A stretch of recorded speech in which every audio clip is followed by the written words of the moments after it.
Hey, what's going on, everybody? Welcome to another episode of Be Stellar Podcast. I'm your host, Aleksandar. Today's guest is Dustin with CupOJoe. Hey, CupOJoe has the best coffee in Joplin, Missouri. Okay, so if you guys are in the area, please stop by. Hey, welcome to the podcast, man. Thank you. It's good to have you here. Yeah. How you doing? Great. Good? Yep. Jacked on caffeine. Jacked on caffeine? Yeah, well, you got good coffee, man. I don't blame you. Thank you. You know, I actually stopped drinking coffee over the last week and a half. Kind of trying to detox from, That's bad for my business, but good for you. Good for me, right? No, I'll come back to it. Sure. You know, when I'm in Joplin, I'm going to stop by for coffee. Awesome. So today we're going to talk a little bit about transitioning out of the military. We're going to talk about a little bit what veterans deal with when they transition and how maybe they can mitigate that, right? Mm-hmm. So give us a little bit of your background story, man. What have you done? Obviously served in the Army. Give us a little bit about yourself. So I actually transitioned out of the military twice. Once when I was enlisted, I did the Green to Gold program. And after I was done with college, I went into the reserves for a while. And that was a very difficult transition because when I was going into the Green to Gold program, it was just, hey, go to college and everything will be fine. And then afterwards, since I didn't make the grades to go back on active duty, I had to go into the reserves.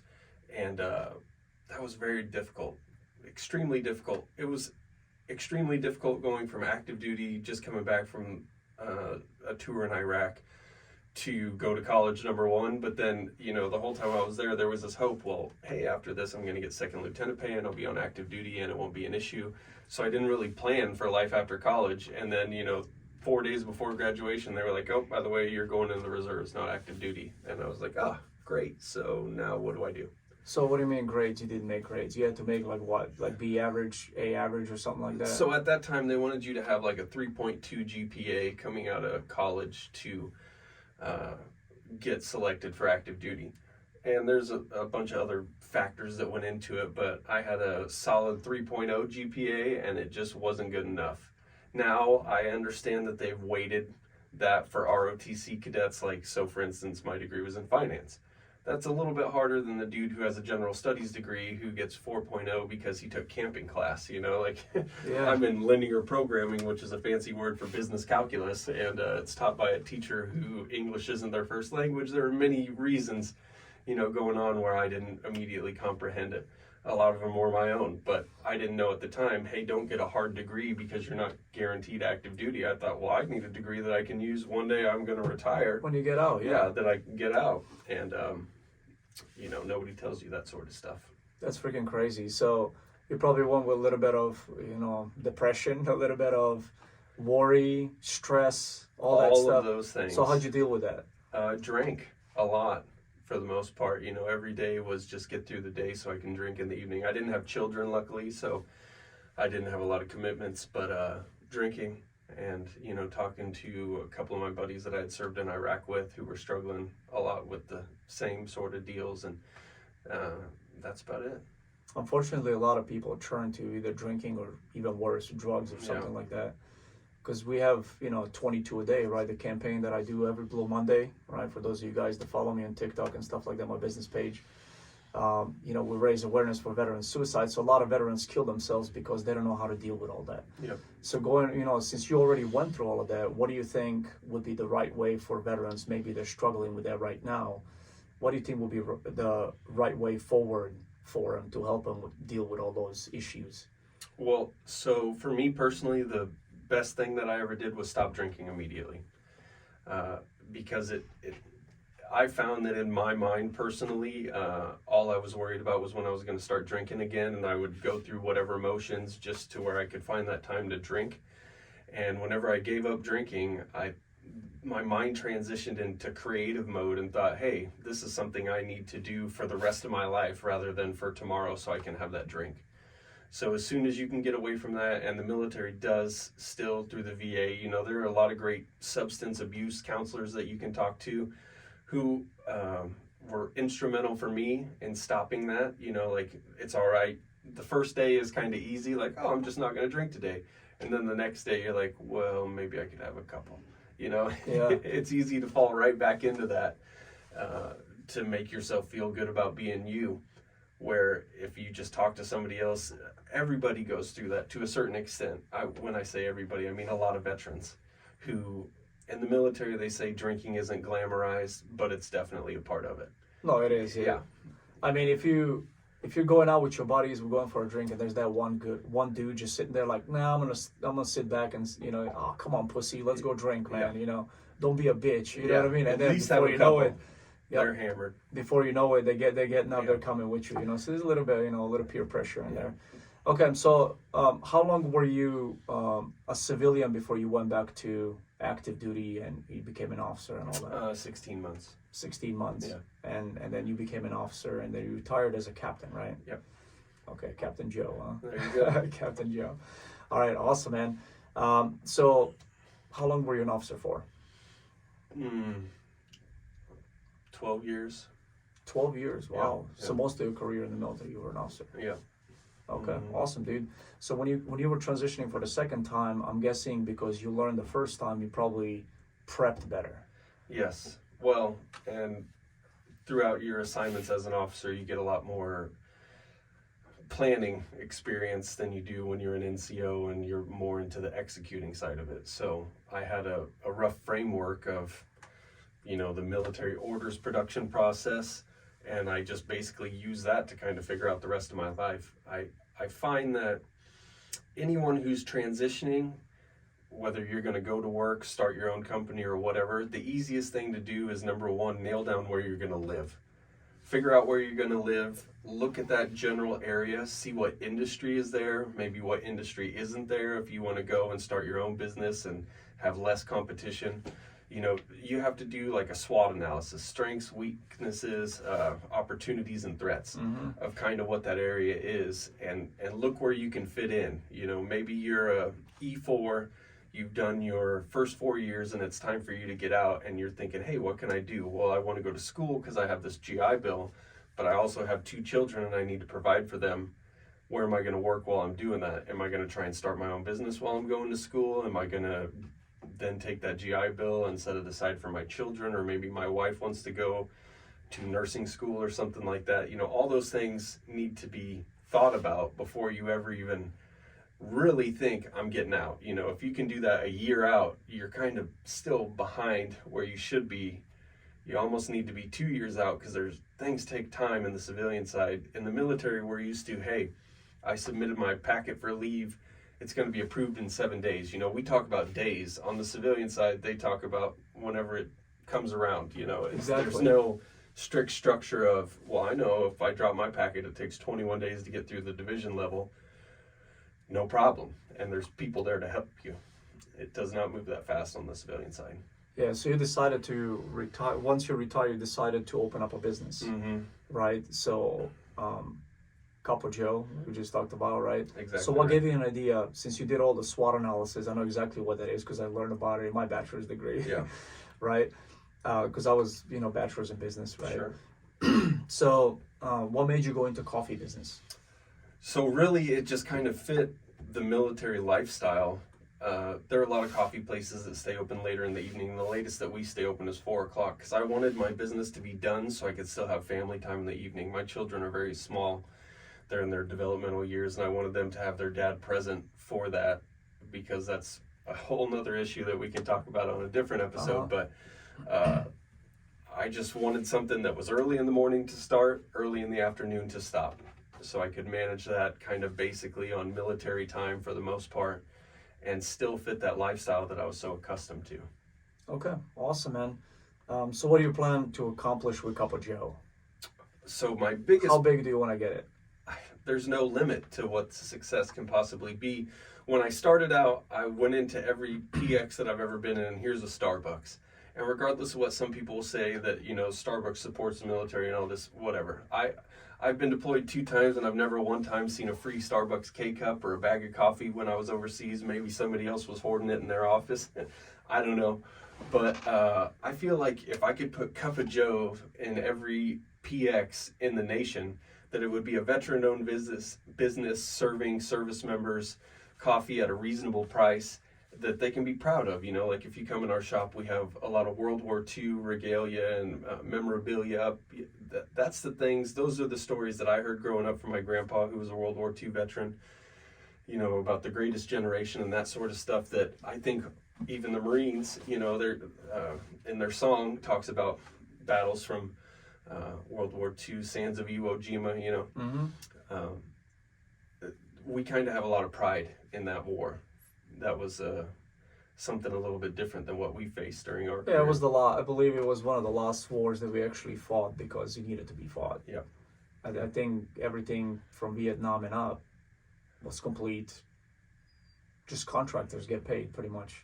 Military industrial complex That's kind all of it thing. is. And that's all it is, yeah. yeah, it's that sort of deal. But even like now in the Army, so they brought back the pinks and greens, the dress uniform from World War II. You know, we're still constantly looking at that time where maybe life was more simple. It was not so much information being thrown at you all the time. And that's the part that I think people want to come in and reminisce about, you know, because everyone, at least in my lifetime, if they go onto a military base, you know, where do you go when you graduate basic training or you have your family day or whatever? They take you to the PX. Do you want to grab a Starbucks or do you want to grab a cup of Joe and see something that you can go, oh, hey, you know, grandpa was there or dad was there or whatever, that kind of gives you that sort of feeling. And I feel like everything is so streamlined nowadays. And so here's your whatever, how many times you go to a drive-through, they don't even say hello, just an arm comes out the window and here you go. You know, like you need to be acknowledged. You need to have, like in our shop, if someone in your family was in the service, you can bring in a picture and I'll put it up on our wall, you know, so the next time you come in, hey, there's grandpa or there's dad or there's, you know, cousin Jeff or whatever. So you're trying to make it more like family-oriented, personal customer service, more personalized. Yeah. Because the customer service is gone. It doesn't exist anymore. No. It does not exist. It was, you know, and that's why I started a business in the Midwest, because even these small businesses, they're going out of business, but they're missing a big thing. And one of those biggest things is customer service. Right. Like you go to a store, it's like they act like you bothering them. Mm-hmm. It's like, dude, you own a business. Like the customer just walked in. That should be a privilege for you to have that customer. It's not a privilege for them to come into your shop. It's the other way around. Right. You know, and they don't do that around here in the Midwest anymore. The customer service thing is gone.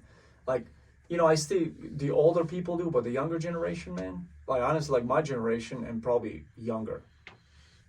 And that's one thing that I face in training new employees. These kids that are 18, 19 years old, what do you want? Here you go. I'm like, no. You talk to Welcome them. to CupOJoe. How you doing today? Exactly. How's your day? Hey, what would you like today? You know, stuff like that. How is this cup of Joe going to make your day better? You know, just something simple. And people want to talk. They want to tell you about that. They don't want to have their face in their phone the whole time, you know. I mean, there's onesies and twosies, but for the most part, that's something, as an engineer officer, you are planning how to implement your assets for that maneuver combatant commander. So you're always, even when I was in the military, I was in customer service. I'm selling what I can bring to you as the infantry commander on the field. Like, you know, they're worried about survivability. I can put you in a tank ditch right here, sir. You know, take me 2.5 hours. Here's how I'm going to do it with my dozer blade teams. This is what I need from you, security while my guys are doing it. How's that going to make your life better? Oh, you want vehicle fighting positions? No problem. You guys can dig it with the shovel, or I can have my dude come over there with the Hi-X and I'll dig it in 30 seconds. 30 seconds, you know? It takes you like 3 days. Yeah, exactly. So that sort of mentality really works well when you're going into the civilian side of it, because you already have that customer service based mindset where, you know, everyone that comes in, you're not only selling a cup of coffee to them, you're selling a cup of coffee to everybody that they know, everyone that they're going to talk to throughout that day, everyone who follows them on Instagram, Facebook, TikTok, Twitter, whatever, because the first thing they're going to do is post up, hey, here's me with my cup of Joe, you know, and if they take that first sip and it's terrible, are they going to do that? Probably not. Yeah. And how you make them feel is a big thing. Absolutely. People actually buy more from you. It's not even because of the product, is they buy you more than your product. Yeah, and I agree. And that's kind of what I told my partner when we started. I said, we're never going to have the best cup of coffee in town just because we can't afford it. Like, our price point is lower. We're trying to get into this market. You know, maybe someday we can improve the quality of our coffee. But right now we have a solid product. but excellent customer service. And if that customer service is what is appreciated, those people are going to come back. If they want something that, you know, just says Starbucks on it, then they're going to go there and they're going to have that experience. But no, I love your shop, man. I love Yeah. all the little Jeeps you got in there, and military flags and American flag. You know, for when you go to businesses these days, you don't see that no more. You know, the problem is everything's owned by big corporations now. Yes. And all of these, you know, not to dog on any of the other, you know, big coffee companies, military owned, Yeah. and, you know, apparel companies, military owned, that sold themselves out to corporations. And what's happening now? You know, that's why I was like, I will keep my business smaller and family oriented and family owned, than sell out to corporations one day when they offer it, because they will, right? Because they want to control you, Yes. right? They want to control you. They want to create complete monopoly, you know? So, you know, you look at companies like Grunstyle, right? Yeah. Now all of their shit's made in Guatemala, you know? And then the guy that's wearing a Grunstyle shirt, he comes, reads my hat, and goes, "Made in Bangladesh." I was like, "Do you know where that's made?" I was on a t-shirt stand. He's like, "Made in Bangladesh." He looked at his body like, "Pff." I'm like, "Do you know where that's made?" Because it's a Grunstyle t-shirt. Where's that made? I'm like, look at the tag. He didn't want to. Yeah. You know? I'm like, "Do you know where your money is going to?" I know exactly where the money that I take from my customer is going to. It's going to my family, and it's going right back into my business. Yes. Where's the money that you pay for Grunstyle for, you know, $60 hoodie? Where's that money go to? Right.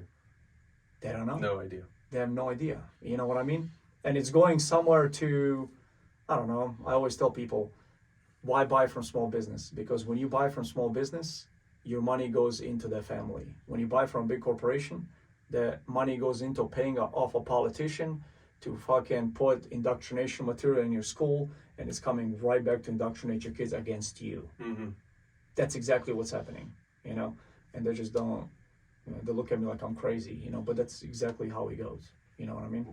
So other struggles that you had, man, when you transitioned out of the military, obviously you decided you want to go into business. How hard was it for you to start a business? It was actually pretty easy. I was surprised. Once I had my concept down, like the Small Business Administration is pretty excellent in walking you through the application process. And there are a lot of resources on any base that will help you with that, at least somewhat. You know, they have the SBA expert that may or may not have any idea what they're doing, but they can at least kind of point you in the right direction. Funding is obviously the biggest thing. And you have to have, like, for instance, for me, I had to have 10% down. I got a $300,000 loan, so I needed $30,000 to put down. So you have to plan for that. And when I was talking earlier and I said, you know, a year out might not be enough time, you might not be able to save $30,000 a year out. So you might want to be 2 years out, you know, and everybody says, oh, you should have this savings. Well, I don't. So I can't miracle this money, and you might not have, like, in my case, I didn't have a family I could borrow it from or anything like that. I just had to make it happen. So, you know, if you want to sell an extra car or whatever to get this money and then figure out how to do it, so you got to hustle.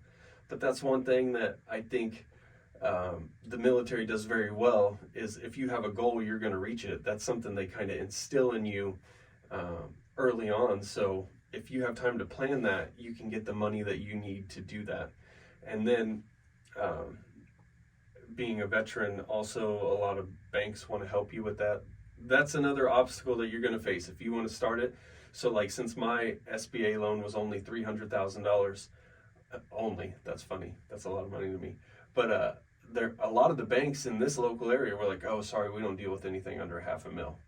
And then you have to find somebody who's going to help you, because even though you have your application ready to go, they have to process it, they have to underwrite it, and you basically need kind of like, you know, a mentor who owns that bank that's going to take time to help you, because once you submit your packet, they're going to look at it and see if there's any profitability, because a bank's business is to make money. Of course. And they're going to look and say, well, here you go, but you're saying that you're going to, on average, sell 60 cups of coffee a day. Well, what does that mean? Well, I don't know. You know, I'm guessing if I'm open for 6 hours, I'm going to sell 10 cups of coffee an hour, hopefully, you know, and what does that make? And in the military, we're so used to matter of fact, right? Like, no, you fired your rifle, you missed it. I can see you totally missed the target. Yeah. So it's that. And then on the civilian side, there's a little bit more gray area. And I'm like, so you're telling me I could put any number on this piece of paper, but you have to have it to make it through this gate to give me this money? Yes. Yes. Okay. Then I just started selling 120 cups of coffee a day, and each one of them is $4. So, here you go. $480 a day is going to be our total income. And they're like, all right, cool. Yeah, that passed. Good. But really, you're taking the risk on yourself. So you have to learn how to play the game a little bit when you're going through that process, knowing that at the end of the day, it all comes down to you. Once they've handed you that money and you figure out how you're going to spend it, you have to pay it back. So they're underwriting the risk on you and your ability to do it. And that's something you just got to figure out. Okay, great, man. Well, now you're here. You got a business. Obviously, everything went well. Okay, so a little bit on PTSD and depression stuff when people transition out of the military. My thing was, man, when I got out, I dealt with it. Yep. First, I'd say probably first maybe 2 years, everything to me felt like I wasn't present.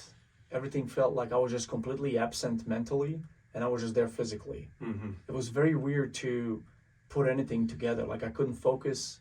I don't know what that was, because when I was in, I hated my life last couple of years, like we talked about earlier. Mm-hmm. So I was like, okay, so now I don't have that pressure on me anymore. Like, what is going on? Why am I still in that mindset where I'm just like physically present, mentally absent, So I always tell people, like, if you get to that point, you need to find something with purpose. You got to find some type of purpose, because like, when we're in the military, we kind of know what our purpose is, right? What are you doing here? Mm-hmm. Okay, I'm serving my country. I'm fighting for my people, right? All this stuff. But then when we get out, we kind of lose that sense of purpose. And I think that's where a lot of veterans and military members, they have the depression stage. Mm-hmm. What do you think about that? I think you're absolutely right. In my experience at least, when I was in the military, I was always looking towards my next promotion, what job that's going to bring, my next PCS, where I'm going to go, my next school, when am I going to make it to the captain's career course, or BNOC, or what PLDC, which is renamed now, the E5 school, what the Army does. And you always have a gate, something to shoot forward to. When's my next deployment coming up? It's very structured. And then you get out and it's just like... gone. Yeah, it's like they threw out the baby with the bathwater and you're falling and you don't know where to go. And that's what I found was difficult, because I thought to myself, I was so used to running a very structured, like as a plans officer, I set the structure for the entire battalion.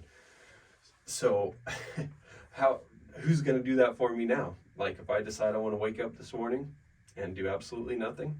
You can. I mean, unless you have a spouse, a boyfriend, girlfriend, or whatever who's going to call you and be like, hey, dirtbag, get up and do something. Really, you can. And nobody cares, So I found that by setting goals for myself, as soon as I got out and there was the business that was already there, I had something to be engaged with. And even doing that, like the anxiety and depression comes in because nothing is guaranteed anymore. Mm-hmm. And that was something that I struggled with, that it was like, okay, well, what if tomorrow no one shows up at this coffee shop, and I'd start to spiral down and that sort of thing. And I think in the Army, at least, they did pretty well in the past 5 or 6 years of this master resiliency training is a new thing that they came out with. And there's a picture of an iceberg and, like just the top of it's there, and then 70% of it's below the water. And they're like, if you're seeing this much of a problem, this much is here. But one thing they talk about is hunting the good stuff. And at the end of the day, when I would start to get a little depressed or anxious about it, I would be like, you know what? I am a retired 2-tour veteran of the military who has a small business. I got a lot of things going on for me, because the stress can be insurmountable immediately. But at the end of the day, I mean, something as easy as my dog helped me a lot, at the end of the day, I would come and I'd be like, you know what, this is a great dog. She really does what she needs to do. I let her out the door. She goes out there, does her bathroom stuff. She can tell when I'm a little upset, comes over here, lets me pet it. You have to find something that you're proud of. because you're going to lose that. You took your uniform off, you have your medals on the wall or whatever, but you're never going to have another time where a young soldier wants to emulate everything that you do. You know, well, maybe if you have children, because that's the very same thing. But if you're one of those men or women who spent 4 years and got out, never had kids, and now you're like, what do I do? How do I start the rest of my life? You know, going to college isn't necessarily always the answer. So you have to figure that out.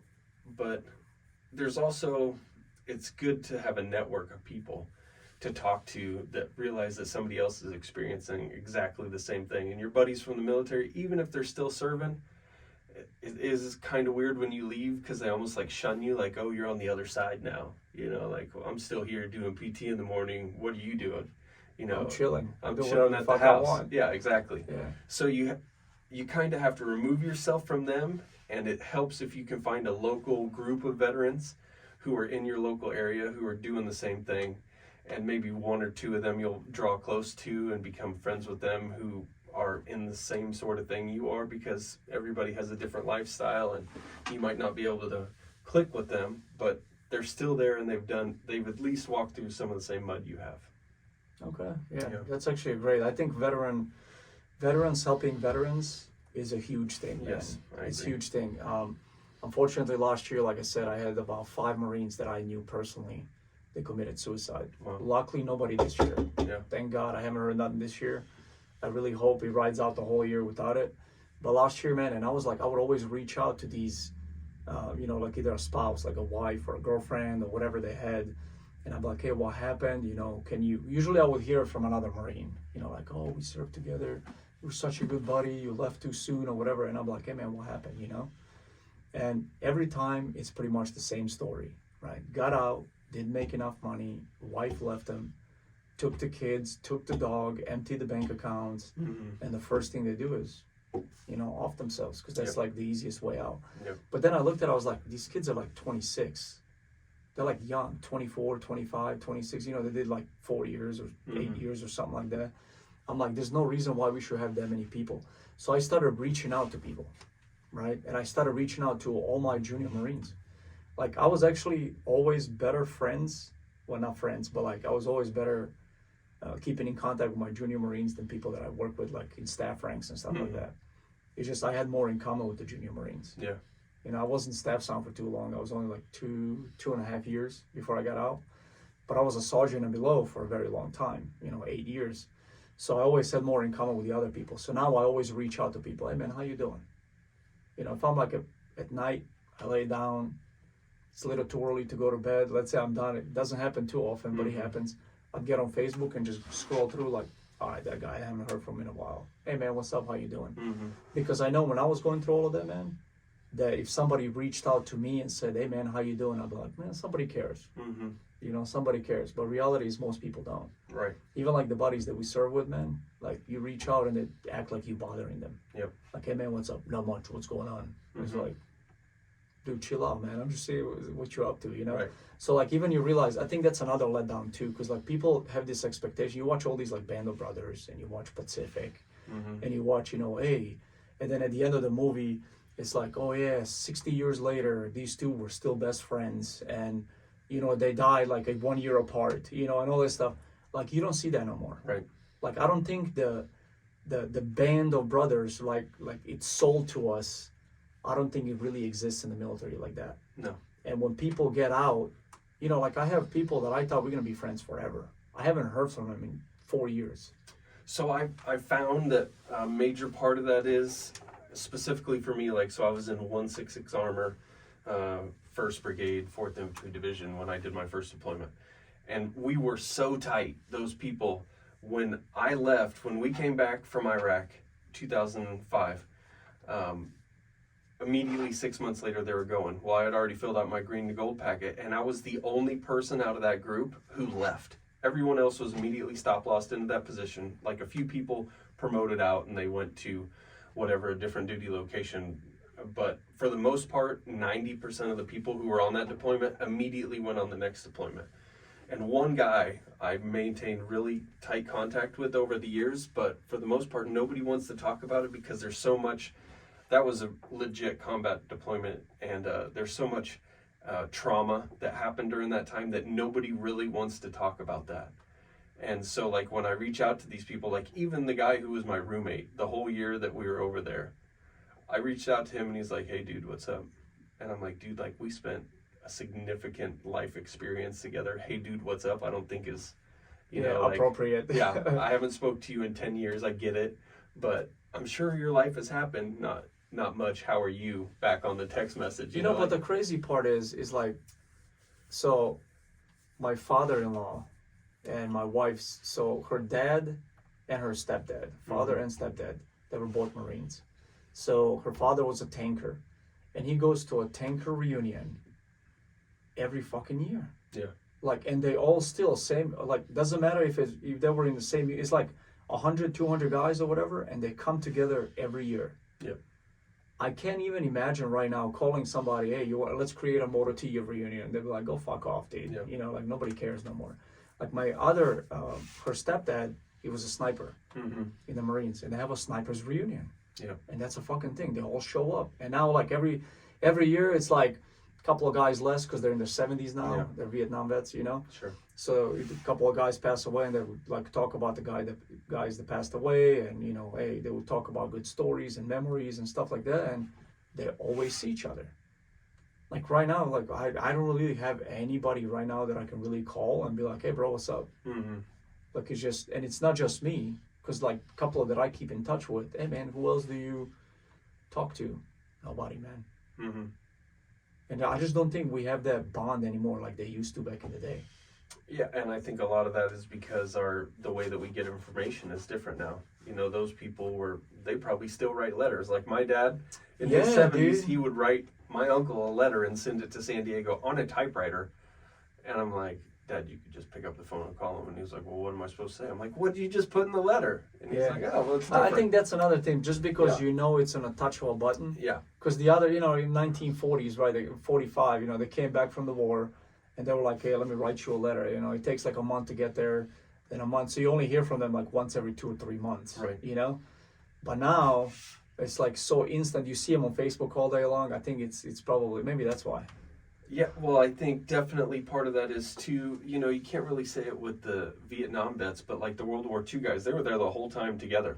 So like my grandpa left in 1942. He didn't even get back till 1946.